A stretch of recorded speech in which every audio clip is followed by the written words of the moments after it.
So for those of you who were here for our sound check, let's go back to some of that same content. Welcome. My name is Alana Redfield. I use she, her pronouns, and I am the Arnold D. Soy Scholar and Federal Policy Director at the Williams Institute. I am joined today by an incredible panel where we're going to talk about data. Everybody's exciting favorite topic. You probably aren't a fan of the Williams Institute unless you care something about data. Or really, I think it helps really bring out what we're about. So I'm going to introduce my panel in a second, and then we're going to get into it. But as you can see, I'm juggling way too much stuff here. Okay. So first on the far end, we're joined by Todd Hughes, the Director of California Health Interview Survey, or CHIS, the nation's largest ongoing state health survey, which is hosted right here at UCLA. Prior to his tenure at UCLA, Todd spent 2 decades at the U.S. Census Bureau, where he was the Assistant Division Chief of the American Community Survey. In that role, he oversaw the National American Community Survey data collection, explored refinements to survey methodology, and developed new questionnaire content with other federal agencies. In the center of our panel, we have Caroline Medina, ADM, the Senior Advisor for Data Policy and Strategy at the Movement Advancement Project. How many know the Movement Advancement Project? It stands for MAP, and that's what they're most known for, MAPS. Where they lead research, policy, and advocacy initiatives to strengthen the ethical and responsible governance of sexual orientation and gender identity, or SOGI data. We're going to use SOGI a lot today, sexual orientation and gender identity. We also might use SOGIS, the SC is for sex characteristics, the measurement of intersex status or characteristics. The panelist directly to my right is Jody Herman, the Reed Rasmussen Senior Scholar of Public Policy at the Williams Institute. Jody's research focuses on gender identity in survey research and the prevalence and impact of discrimination based on gender identity expression. Jody is a co-investigator on the U.S. Transgender Population Health Survey, or TransPop, which is a nationally representative survey of trans adults, and the U.S. Transgender Survey in 2015 and 2022. Which is the largest survey of transgender people in the United States. So I'm thrilled to get into this conversation today, panel. Here with us. Now, move more items to the floor, and we can get started. Okay, so our mission at the Williams Institute is really to pursue the highest quality research as a means of measuring the size of LGBT communities, defining their characteristics, and understanding how public policy shape our lives, for the better and for the worse. Really, at the core of our organization, since we were founded 25 years ago, was the idea that policy should be based on facts and not on myths or stereotypes. So for us, data collection has been a through line in all of our work from the very beginning. And so I'm gonna maybe ask the panel to ground us a little bit in why these data is so important, what we can do with it, what we can understand. And then we'll talk a little bit about the history of Williams Institute and how initiatives like CHIS can help complement and create more data for us. So Rachel, I saw you look at the door. Should we close the okay, Christine, back. And also, could you all just be sure to speak up because we have a bunch of people on Zoom. Oh, okay. So speak loudly into the microphone. Thank you. I guess speak to Jordan now. But I've been told. Okay, so my first question is for Caroline. Can you help us ground in the question of why is the question of SOGI data important, or the question of data on LGBT communities? And in particular, what is the value of government data? Sure. Great. Well, first, thank you, Alana and the Williams Institute for having me today. We work on a lot of different SOGI data related projects together, and so it's great to be here with y'all in person in particular. High quality, comprehensive SOGI data are super important for a whole host of reasons. And usually when I study folks, I focus on a couple of different buckets. But the first is evidence-based policy. So policy making related to health, education, housing, criminal legal reform. SOGI data are really important in those settings to drive evidence-based policymaking, which includes things like determining where resources will be allocated, how programs are designed, and how services are delivered. Secondly, I like to talk a lot about research agendas, which is Institute's favorite topics as well. But comprehensive SOGI data can empower intersectional research agendas. So when we combine these data with data on race and ethnicity or disability and other demographics, we can really reveal how overlapping systems of oppression shape everybody's daily lives. Another really important use for these data are civil rights enforcement. So agencies will use these data in order to identify and address bias incidences, to monitor compliance with civil rights laws, and then also to direct enforcement action. So in this case, less data would be less accountability, more data helps foster more accountability. And then lastly, I would say for advocacy purposes, having comprehensive SOGI data really helps to tell compelling stories about activities to advocate for policy changes that we want to see. When it comes to different kinds of SOGI data collection, you mentioned government in particular, the scale of government data collection really can't be replicated elsewhere in terms of the scale of the sample size, of the infrastructure that support generating those data, and then the funding that goes into all of that incredible work. That really is hard to replicate. So surveys like the ACS, American Community Survey, people risk factor surveillance system that are going to thousands and in some cases millions of households, really allow for subgroup analysis and intersectional analysis that's really hard to do in smaller sample sizes. I would also say that government has many goals that it sets. I think those are equity-oriented goals, and SOGI data are really helpful to help us measure progress towards those equity goals. We have seen, I think in the previous years, a lot of agreement, especially at the federal level, to improve SOGI data collection. They're obviously in place right now. We'll talk more about that. The state landscape is sort of a patchwork of SOGI data collection, and so there is a really important role for the federal government to play because there are going to be some states where you're not going to see investments in those data. So having the federal government collect those data is really important to shedding lights on the needs and experiences and outcomes of LGBT populations across the country. Under time. Well, kind of budget, that's wonderful. Awesome. So thank you so much, Caroline. And data collection for us has just been an anchor of our work, core component of everything we do at the Williams Institute. And so I want to invite Jody to talk a little bit about the history of the Williams Institute and data, particularly as we are celebrating now our 25th anniversary. Yes, it's an amazing milestone. I'm glad we've been a little part of it. So, so back in 2004, Gary Gaines published the Gay and Lesbian Atlas. And he used the 2000 decennial census to literally put same-sex couples on the map. And his work was possible because the decennial census had questions that allowed him to identify households that had couples in them and the sex of the households. He put it all together and found the same-sex couples and actually mapped them out in the United States. But the census could not tell us about LGBT people generally, outside of same-sex couples. And at that time, actually, like no federal data source could tell us about LGBT people generally outside of same-sex couples. There was no quote-unquote official information about the population size, characteristics, health indicators, exposure to violence, and so on. Just the data did not exist. So different measures would be needed in order to make LGBT people visible in these official survey systems. So the Williams Institute convenes two different multi-year projects involving dozens of experts, including community leaders, to research and describe best practices for asking survey questions about sexual orientation and gender identity. And it should be noted here, we're talking about surveys that are of the general population, so everybody would answer a question about sexual orientation, gender identity, not just LGBT people.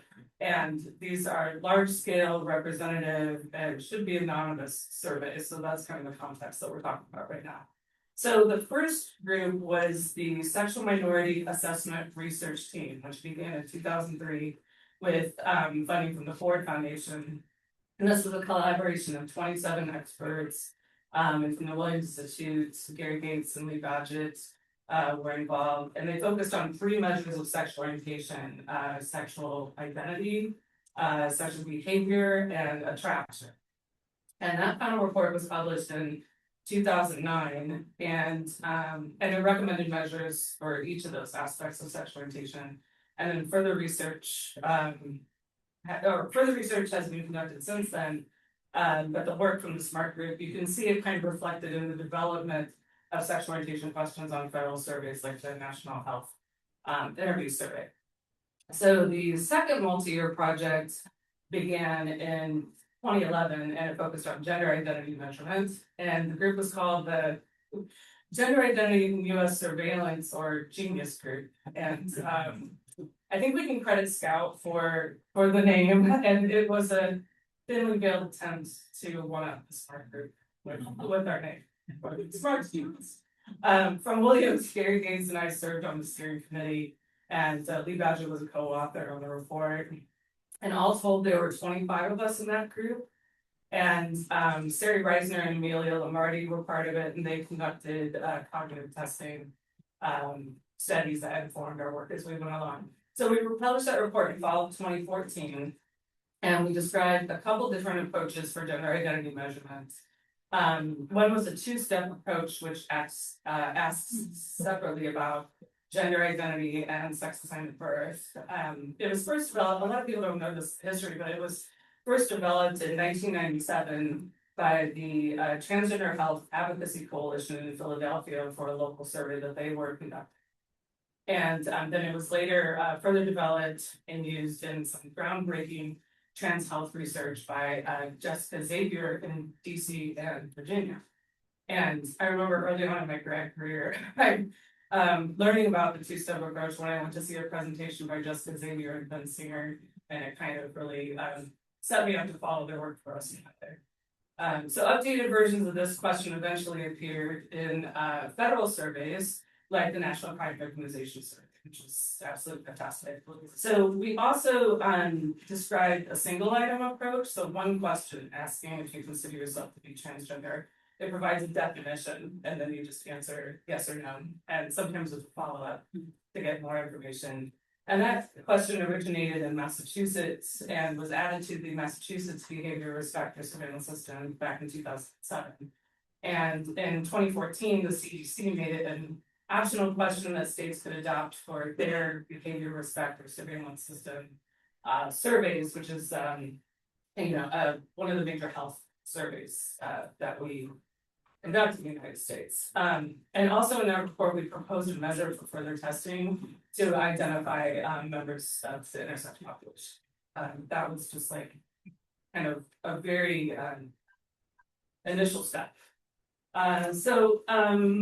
Let's see, there are a lot of things to consider when you are thinking about these measures, but most importantly, it's a survey of the general population, so you have to ask questions that everyone can understand and answer correctly. So you want to identify LGBT people and not accidentally capture non-LGBT people. So cisgender straight people comprise a very large section of the population. LGBT people are a very small portion of the population. So if you have any confused non-LGBT people out there that end up in your categories, it can like kind of flood that category with people that don't belong there. And then the data that you get as a result doesn't really tell you much about the LGBT population. It tells you about people mistaken non-LGBT people who live in that category, perhaps by accident. So the National Academies, or NASEM, published a socio measurement report in 2022, and that report goes really into a lot more detail and describes some of these considerations for measurement and the future research needs, so things that we still need to do to improve these measures. So also, of course, we've been talking about anonymous large scale surveys. We see these questions sometimes pop up in electronic health records, in administrative forms, applications. And so those contexts have different considerations, especially around data security, protections from discrimination, unwanted disclosure of LGBT status. So that's kind of a whole different conversation. But I'll wrap up by saying that we've been very privileged to work with the excellent team at CHIS and with Todd, Eric Becker, Ponce and others at CHIS over the years that have really taken a lead in doing the research to make these measures better and improve them over time and perform better in different contexts. So thank you, Todd. Thank you, Jody. That was perfect, also on time. We've already, I hope this is music to everyone, but you already had one question about CHIS earlier. What is CHIS and can I learn more about it? So I'm really excited to talk a little bit more about CHIS, and I'll note that this source of data is so incredible and accessible, and that there's a portal where even people like me who have no training and statistics can access and study and learn about populations. We have used this at the Williams Institute as a source for intersectional research, and I think that really drives home something Carolyn was saying about we have like a good government or good sample size. You can really look at intersections of identity and characteristics in a way we can't with other kinds of studies. So we were able to study trans populations and immigrant populations and intersectional populations within those communities using this data. So I would love it, Todd, if you people want to tell us a bit about CHIS.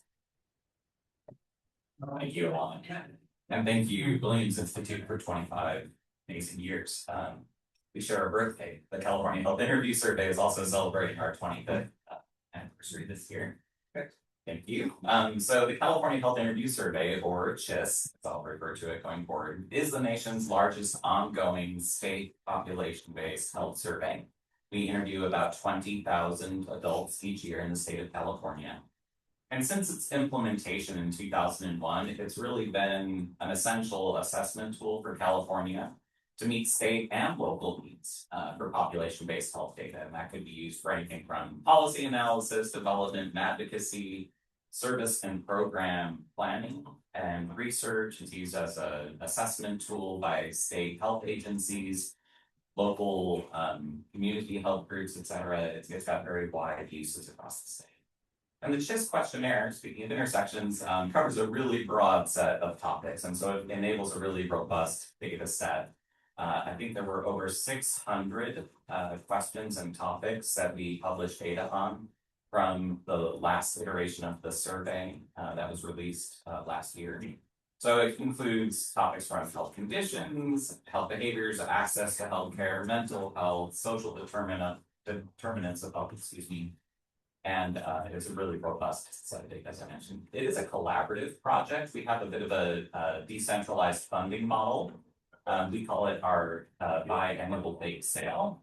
But we have about a dozen different organizations that come to CHIS, a number of state agencies, philanthropic foundations, and others. And that model has really protected the CHIS against some of the chaos in federal funding in the last couple of years.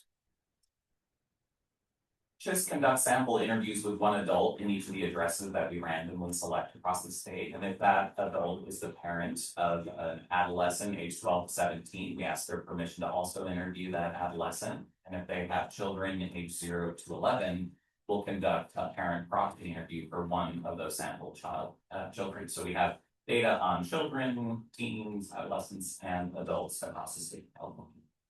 And we have a long history of collaboration with the Williams Institute, as Jody mentioned, in the development of the inclusion of our sexual orientation, gender identity, or SOGI measures on the survey. Sexual orientation has been included on the CHIS since its inception in 2001. Initially, it was asked of adults only. In 2023, we started as well asking adolescents about sexual orientation. we've enhanced the wording along the way with a couple of different iterations of the questions. Two-step gender identity measurement was introduced in the survey fully in 2015. It started though in 2014 with some collaboration with Williams Institute on some testing of various options for that. In 2015 and 2016, we did a split test with two different iterations of the wording for sex assigned at birth. And then in 2019, we fully removed the are you male or female question from the survey and went fully with the two-step gender identity question on the adult and adolescent interview. And then we extended that to the child survey as well in 2023. In 2023, we did make some additional changes to the questions based on the NASEM, National Academies of Science, Engineering, and Medicine report on this topic that Jody also referenced. And in that, we included the addition of a non-binary response option in our gender identity questions. And we released some data last year on that topic and found that nearly 7 in 10 of our transgender and gender expansive Californians identified with the non-binary identity as a terminology. So that's slightly less than 1% of the total state population that identifies non-binary, identified through the CHIS. We also have been asking adolescent gender expression on the survey since 2017. And in the current 2025-2026 CHIS survey cycle, we're also testing some follow-up questions to those who identify as transgender or gender expansive to compare responses to the main CHIS gender identity questions with some alternative categories that we asked them in a later question to compare some of their responses. So consistently looking for ways to enhance the way that we can measure SOGI data most accurately these needs. And although many federal data sources have removed gender identity questions and data from their websites due to the federal executive orders in 2025, the CHIS continues to collect and disseminate data on SOGI for California. And including SOGI questions on the CHIS not only allows us to be a source of population estimates for California for those communities, but also provides a rich set of data on the health and well-being of this population. So, and pooling data, Jody mentioned how small populations have measurement considerations, but pooling data across multiple iterations of the CHIS allows us to get real statistically robust estimates for the health characteristics of small groups like the transgender and gender expansive population. And one of the main objectives of the CHIS is to democratize access to the data, and we do that through a number of freely available platforms where CHIS data can be accessed from very skilled data analysts to less statistically savvy users of CHIS data. And the Ask CHIS platform is our most frequently used tool. It enables any average user to generate two-way cross tabulations with different indicators and filter it by certain subpopulation groups. And if you look at those 600 different topics that I mentioned, and you can cross each of them by each other, and you can filter it for up to 66 geographic areas across the state, according to the CHIS sample size, that's over 24 million different estimates that can be accessed in our Ask CHIS platform. So a huge set of data. And we've got some recent reports that we've issued on topics facing the LGBTQ plus communities, such as hate incidents, housing discrimination, and mental health care needs, access to care. I encourage you to check out the healthpolicy.ucla.edu website, where all of our CHIS publications are listed. We can get to know CHIS a little better if you haven't. Thank you. And I've been very rigid about our time because I want to make sure we have the opportunity to get this some of the greater stuff.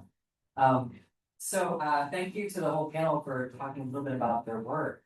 And I want to note that as a self-described average user of CHIS, Ask CHIS is wonderful. So please write this down if you're interested in running your own little queries about the characteristics of California populations. Ask CHIS. So that love being said and done, I want to move into a little bit more challenging and perhaps a topic that's really on a lot of our minds. My colleague Lauren over there has led a team of researchers at the Williams Institute to really study what's going on with federal data collection.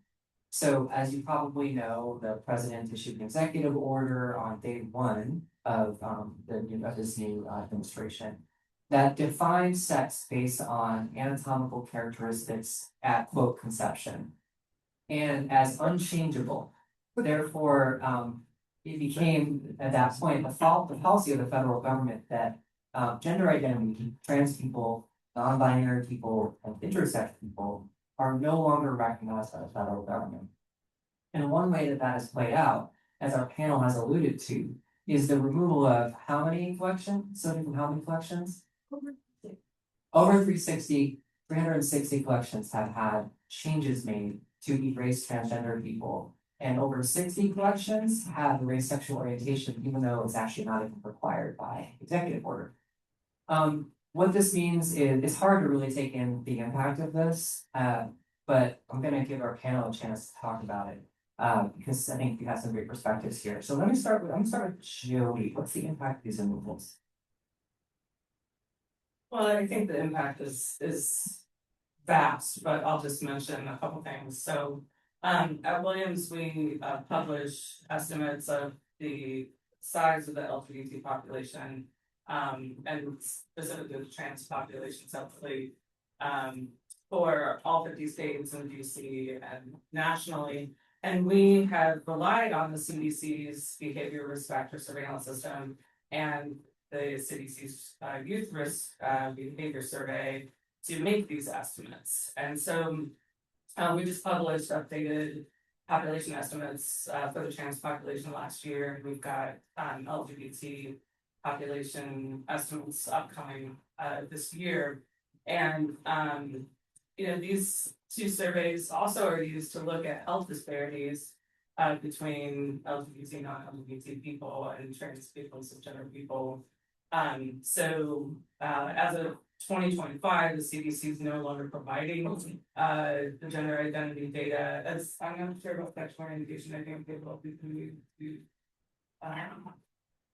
to produce the sexual orientation data, but maybe someone has updated information on that. Probably does, if anyone does, but they'll maintain sexual, yeah. So they're just wiping the gender identity. And so it's unclear whether the questions are still going to be asked by the states, because the 2025 survey, I think, was already in the field before they could rip the survey question out of it, right? So for us, that means that we're not going to have these data sources available to us to do trans population estimates and LGBT population estimates, perhaps for a long time. So you imagine if a new administration, a new administration that is, positive and wants to collect SOGI data, federal surveys, that they come in 2029 and they want to start producing that data again, it's going to take a while to get it back up and running. And it could be several, as Todd was mentioning, you have to combine years across because of this small population. So it could be several additional years after that before we have adequate data to do our population estimates again. So it's a substantial setback. But in the meantime, we're going to look for alternative ways to continue to do our work. We've been without federal survey data before, and so we know how to generate meaningful data about our community, but it is really a bit disheartening to find ourselves back here again after so much progress has been made. I actually was shocked when we found out that there were more than 360 federal data collections that were collecting SOGI data. That's really impressive, and that's years of progress in the making to make that happen. So it's just kind of disheartening to be back again. Yeah, on that point, in the process of documenting the removals, we've learned a lot about the additions of SOGI measures. Yeah.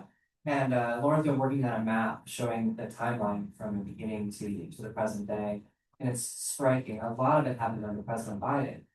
But more than you would think, or more than I would think, happened before President Biden. Just a really comprehensive inclusion of SOGI measures due to really robust advocacy by LGBT community members and by researchers and scientists who felt that it was really important to include that. I just want to make a note on the CDC disruption. Our expert consensus seems to be that sexual orientation is still in YRBS and Memphis. But I want to note that there were these disruptions as well because they took down all the websites. And you probably heard about the over $800 million in LGBT research that was pulled. So there's just so much disruption, even though some of those data sets are now restored and accessible. States can still use their own. There's still a possibility for states to use their own funding to have as much as we can. So just wanted to. That's very important because it's a federal state partnership. Now, I'm actually gonna turn to Todd and ask you on that public health there. Your thoughts on? Yeah, I think the impact of these federal actions is very concerning. It's concerning for LGBT plus community data. It's concerning for just the integrity of federal statistical data overall. But the impact of these is partially mitigated for California because we do have some measures. We have some state-based measures like the CHIS to measure important public health issues for our community, including health, mental health, and hate, as I described earlier. But we're only able to do that for California. And so the need for data across the country is critical, especially in states where, the states that may be opting not to do what we said they could opt to do, maybe the ones with harshest laws being written and introduced currently. But as professionals in the field of survey research, let's just look back historically for a minute. There's been rich collaboration over the years between federal and non-federal researchers in SOGI measurement. So, for example, the CHIS testing in 2022 that we did of the National Academies of Science, Engineering, and Medicine report recommendations is one example. They issued a report, we did some testing. Our work in 2022 then informed decisions made by the Census Bureau in their design of the American Community Survey SOGI testing they fielded in 2024. We, in turn, were waiting for their results to inform the next round of testing that we were planning to do on the California Health Interview Survey. So that collaboration is an important part of doing science, right? And in previous years, I would attend survey conferences nationally and internationally. And there were always, numerous and growing numbers of robust sessions talking about SOGI measurement best practices. And a large portion of those presentations were made by federal survey professionals sharing their work, very talented folks doing great work. But in 2025, this federal collaboration came to a screeching halt. And even the methodological work that had been conducted, but was not yet shared publicly, was also locked away and never released, despite taxpayer dollars having been spent already to field that work. So, there's also a broad set of survey researchers outside the federal government that had methodological experiments on SOGI measurement impacted if they had received federal funding for that work. Only those able to support work on SOGI methods using non-federal funds have been able to keep that work moving forward, and I'm very grateful to know that that includes our program on the CHIS. But it's really essential, therefore, that those of us who can continue to work on advancing the science do so. And we have to share our findings widely and communicate openly so this work can move forward while we wait for data resources and federal methodological science to pick up again at some future point when they're no longer forbidden from doing so. Thank you. Now, Caroline and I spend many hours every week talking about what to do in the current environment. And so I'm very curious to hear your thoughts, Caroline. Great. Well, I think there's two sort of themes that I wanted to hit on, and one relates to the removal, and then the other piece that I want to talk about is the potential for misuse of this. Okay. Yeah. So I'd say right now, since 2025, there have been two simultaneous but deeply troubling trends at the federal level. The first is the dismantling systematic removal of SOGI data from federal data collection instruments. And that's, pulling measures from surveys, from forms, from evaluation, research, things like that. With little to no transparency, as the Williams report documents, most of these changes were 80% of them were done essentially under the radar, not subject to normal public and comment periods. There's also just been a dismantling of the investments that were made, especially under the Biden administration. So under Biden, there was an executive order signed that resulted in the Office of Management and Budget issuing guidance to federal agencies for how to collect these data on federal surveys. A great evidence agenda, which I recommend you check out if you have not, talking about how agencies can leverage so we data collection in order to advance equity for LGBTQ communities, and agencies have to put out data action plans explaining how they would sort of fulfill the mandate put out through that evidence agenda. And I say all that because moving these data is not neutral, right? It's a policy decision and it makes it easier to obscure the impacts of the policies that we're seeing rolled out right now at the federal level. And in many cases, what I'm talking about is the fact that it obscures the harms of the policies that we're seeing rolled out at the federal level. So massive cuts to Medicaid, defunding crisis intervention services, cuts to HIV prevention and treatment service program. Lack of SOGI data in those systems is really obscuring the harms of those policies, which we know are impacting people's everyday lives. This is having a drastic and disproportionate impact on trans folks, on people of color, and low income LGBT folks in particular. So I think it's important to highlight sort of the policy and lived reality of the implications of, data feels wonky, but it really does feed into our lives in many ways. Without those data, we can't identify who is harmed, where is that harm concentrated, or whether programs are reaching those who are most affected by these changes. The second trend is potential for misuse. And I know it's something that we can talk a little bit more about, but we have seen increasingly federal and state governments attempt to misuse particularly administrative and clinical data on LGBT folks, especially trans folks, as part of advancing larger anti-trans policies. So data collection, data that was originally collected for one original purpose is being repurposed for an entirely different purpose, usually for some sort of like punitive enforcement. And that is obviously jeopardizing data integrity, but it's also causing a real chilling effect, right? Folks are not going to want to answer these questions and they may not participate in public benefits programs that we know are so important for our communities. So it sort of creates this real vicious cycle. And I think both of these things happening at the same time, both of these trends happening at the same time really underscores the fact that ethical, responsible, inclusive SOGI data collection can be a powerful tool for driving equity, but when it is misused, it can really reinforce oppression and discrimination and drive inequities.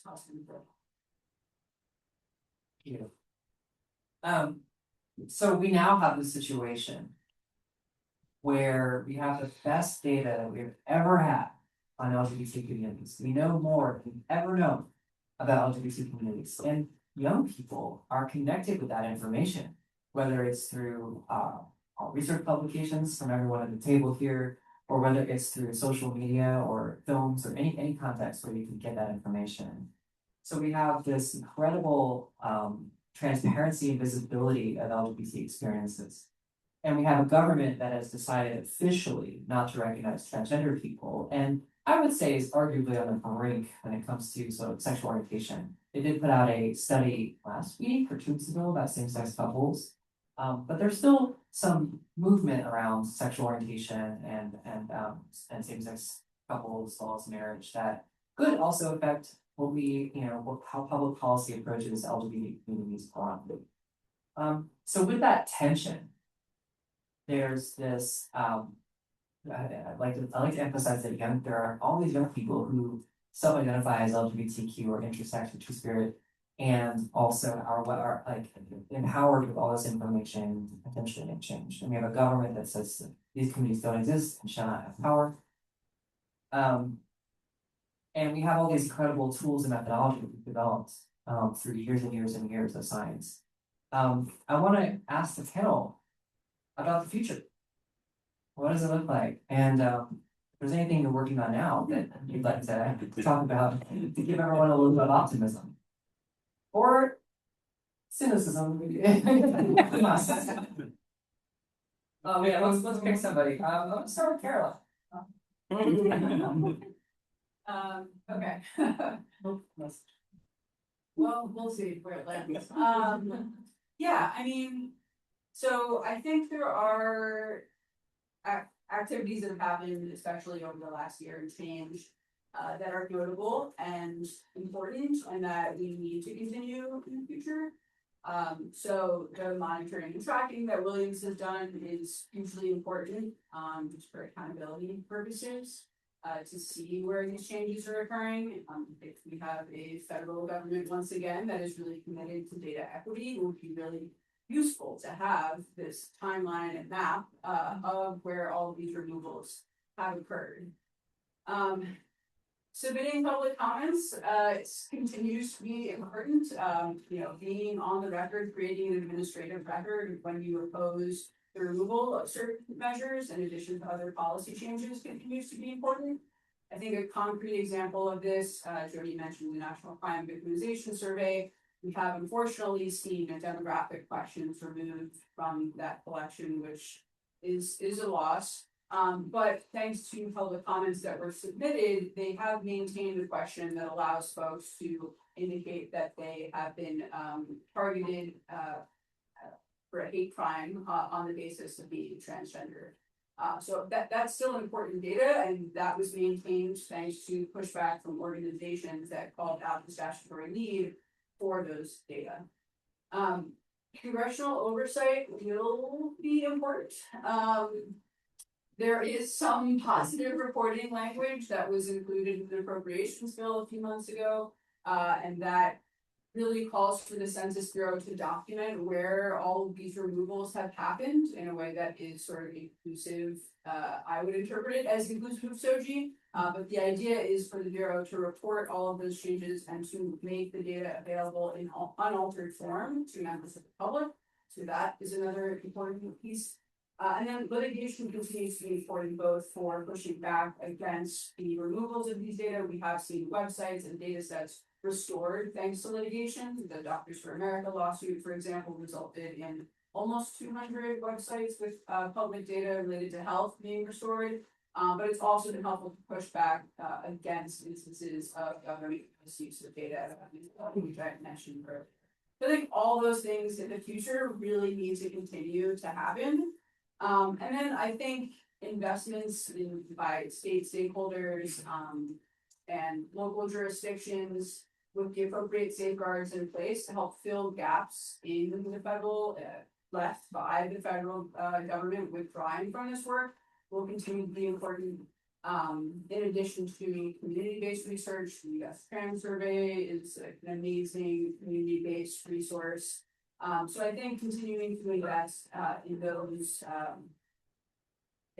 kinds of collections that are really grounded in ethical and responsible collection or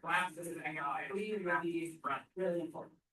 In terms of hope, I hope we can continue doing all of those things. But I will say it has been a tough year and a half or so.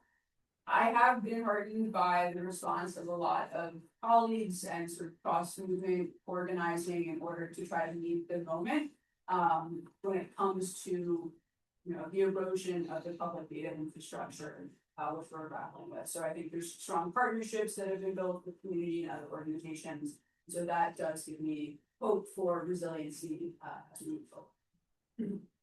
Let me just also plug MAP's excellent report about SOGI data removals for a lot of the policy, all the ramifications and implications that we're talking about are discussed, and there's some great stuff in there just to understand the full scope of what's happening and also thinking about what are the ways in which we might obstruct it or change it or build a better future. So definitely I want to lift that up. It's on their website. And then I want to note on the litigation that Caroline mentioned, we heard a little bit on the panel today about the American Community Survey and how they were close to adding SOGI questions and been through all of this whole process of testing and or the process of developing some findings. There is a lawsuit about that filed by John Freeman, professor at Columbia University, and brought by Democracy Forward, which I recommend looking into, right? So you can Google that and there's a lot of information about it, but it's possible that some of the information from that study will be released publicly. We don't know yet. So there is a lot of litigation happening. I'm going to turn to Todd now and ask you your rays of light. CHIS is a ray of light for us. So. Thank you. And we also have reason to hope and to be optimistic about what's happening in the present and towards the future. So we have recently received indication that the state Department of Public Health will likely fund the inclusion of some new topics related to SOGI data for the 2027-2028 cycle of the CHIS. And that includes two topics primarily, a set of questions to measure California's intersex population and to obtain measures of gender affirming care for California. So we're excited to we convened a group of experts, chaired by the fabulous Jody Herman, to make some recommendations on potential question wording about that. And for intersex measurement, what we plan to do is we'll ask first a question about intersex or DSD status more broadly, and then a second follow-up question would focus on whether the respondent had been diagnosed with an intersex or DSD condition. And regarding that, we have a couple of different versions of the questions that we want to test. A first version based on one that was tested by the U.S. Census Bureau, though the Census Bureau did not release their findings for that testing. We don't know how it really performed, so we'll pick it up and we'll do some testing on that version. We'll also test a different, that version directly references terms intersex and differences in sex development and provides a brief definition of them. We'll test that with a different version that does not use those terms, but instead focuses on providing a list of sex characteristics and asking the respondent if they were born with characteristics that differ from standard definitions of male or female, including differences that emerge later in life. So those are a couple of different versions that we'll be trying to move the methodological science forward with. And then additionally, we're going to cognitively test a new comprehensive question about gender affirming care that could be asked in a consistent manner across adults, adolescents, and children through the CHIS. It will be focused on those who identify as transgender or gender diverse, who reported a current gender different than their sex assigned at birth. And it will allow for consistent, interpretable population estimates across the full age spectrum. We expect to receive confirmation in the summer that CDPH will provide the funding to include these questions in the 2027-2028 CHIS cycle. And given small populations for this group, it'll also be essential that we are able to pool data across multiple years and that funding remain intact for that series of questions for multiple years. But beyond this forward-facing research to enhance SOGI measurement on the CHIS, we're also grateful that we have continued to release data each year for sexual and gender minorities in California and many other population groups on the hundreds of health topics that we measure, and with continued support from our varied funders. We hope we'll be able to continue to do that for a very long time. Okay. Yes, I've been very heartened by what my co-panelists have had to say. It's I'll just say it has been difficult to find hope sometimes with in the realm of research, given what's going on. But where I find hope also is that, you know, we've been here before without the data sources that we've been very privileged to have as of late. And we know how to get the data that we need. And, you know, I know we can do it again, create the data that we need in a data vacuum, right? And we also have better resources now, actually, in the private sector as well.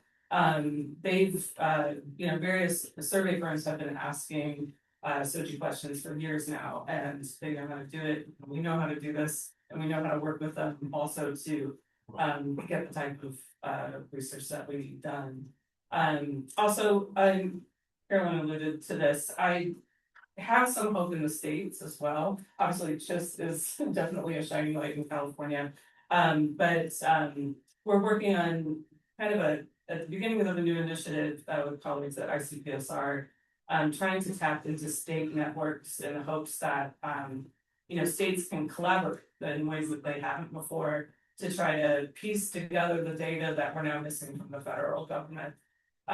It's another avenue forward, and it may take, time and effort, but I think we've kind of learned that at this point, it's not wise to continue to put all of our eggs in that federal basket. So I'm hoping that there's like some innovative ways that states can work together in order to help fill these gaps. So yeah, I do have hope for our data future, and I'm super excited about all the work on measurement that's continuing to happen at CHIS. Because we need to keep that work going, even though we've hit some, substantial roadblocks. So it's great that CHIS has maintained commitment to doing that kind of measurement research. And yeah, that's all that we have. Just enough. Let's open up to the audience for questions. Yes, let's go here and Bill.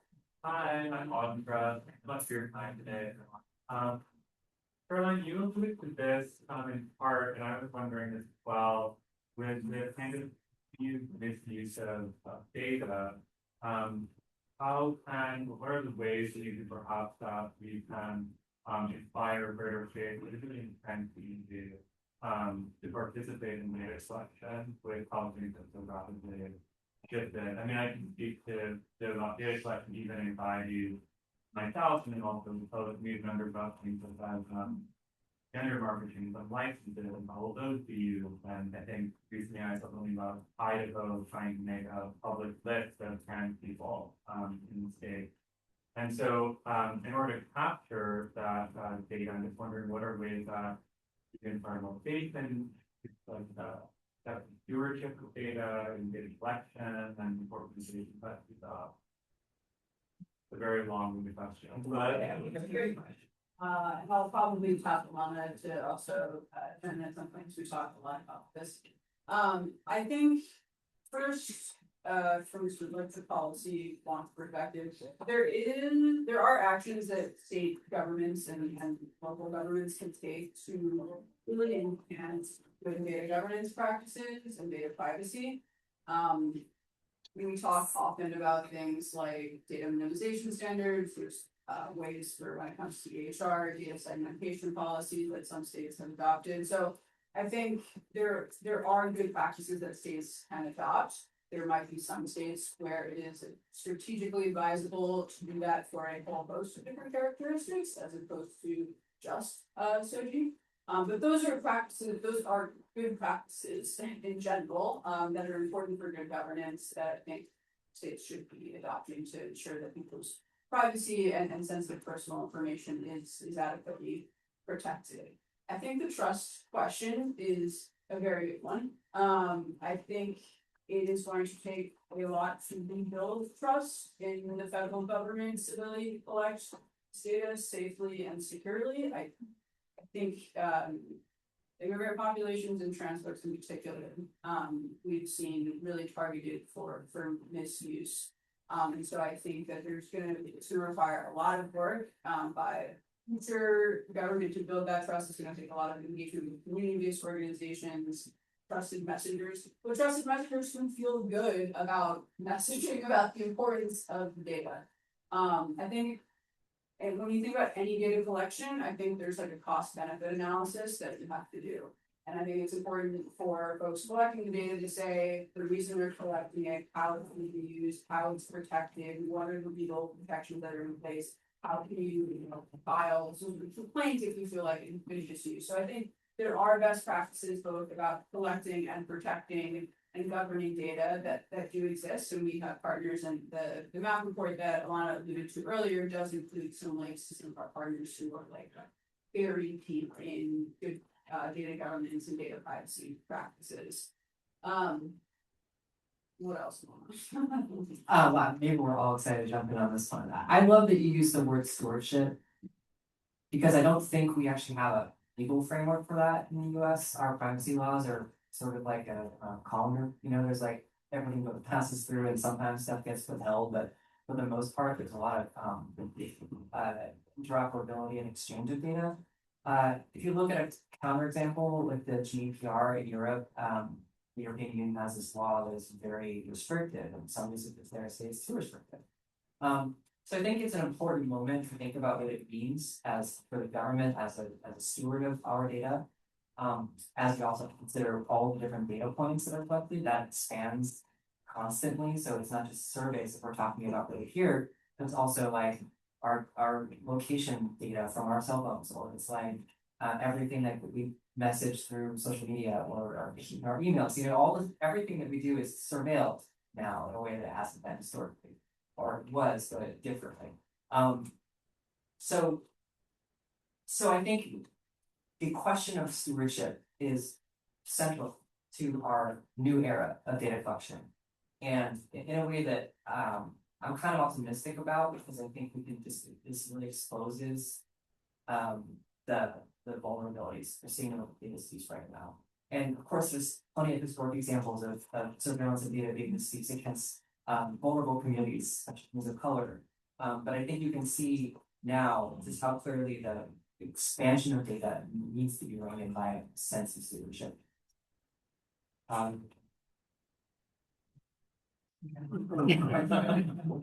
Right, I see, okay, so it's an online question and I'll come back to you. Yeah, this one actually is related, and someone online asked, can you speak to the potential harms that LGBTQ individuals and communities, particularly those living in more rural or conservative environments, might face as a result of increased visibility from data collection? Jody. Well, of course, I mean, the first thing I'm thinking of is our census snapshot maps. We continued Gary Gates's work using the decennial census and to located couples on a map, right? And you can find going down to pretty small groups, same-sex couples living throughout the country,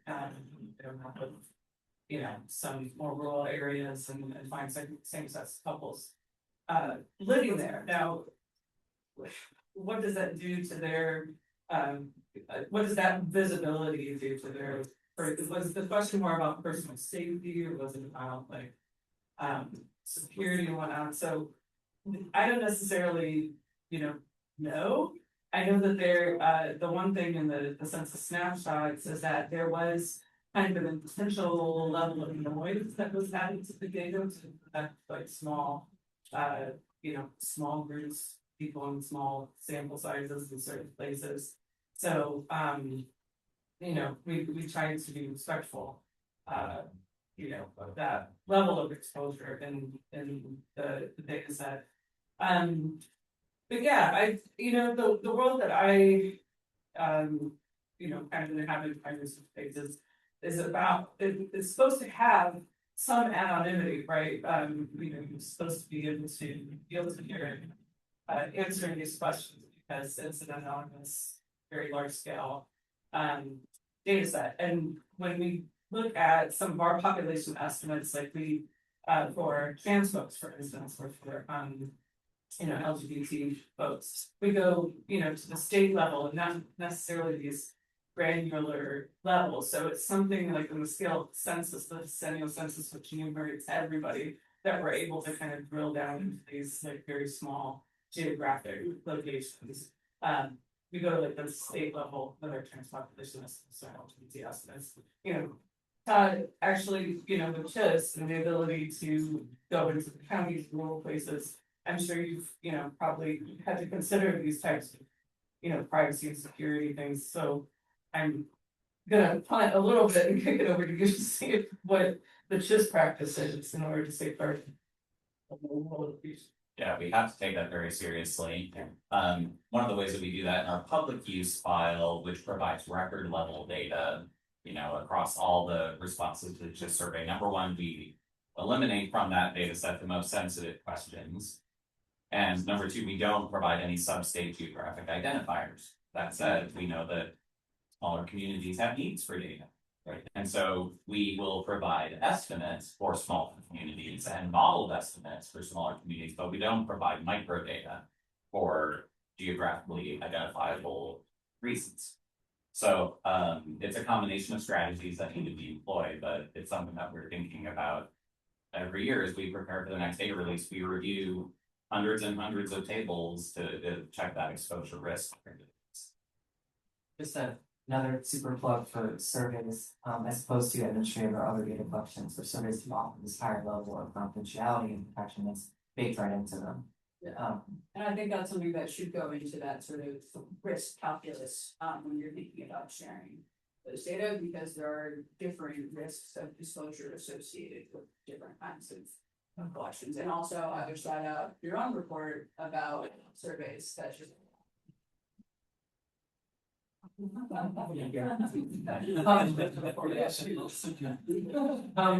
question over here, and then I think we have to wrap up. Yeah, last year, I thought we were going to be discussing, and this year too, what we can actually do, what happened in the past, but where did we go wrong? You're talking about surveys and data collection. I'm a sociologist, so I do a lot of that stuff. And, you know, the phrase that comes out of the rise, stand for, and what this, that's what we're dealing with, the misuse of data. In the colloquy, in the, during the Supreme Court's decision, during the colloquy, the lawyer for Spermetti said that the focus was on persistence. How many trans children were persisting? And that is out the reason for the decision, but shutting down transition programs for our country. That we don't have the data, there's not enough, which sounds just, you know, like bullshit, because we've had the data for 40 years. And we're back to a modality that existed 42 years ago. You remember people remember the Ulene decision in the Seventh Circuit, which said basically trans substances. And we're back there now. And they're not, what are we doing? What are we doing to demolish the myth that 80% of trans children are persistent? Because 80% of these children who are supposedly persisting, most of them were never trans to begin with. That seems to me, judging from what happened in the committee, this is the issue. What are we doing to debunk the assumption of the totally unexplained? Does anyone want to begin?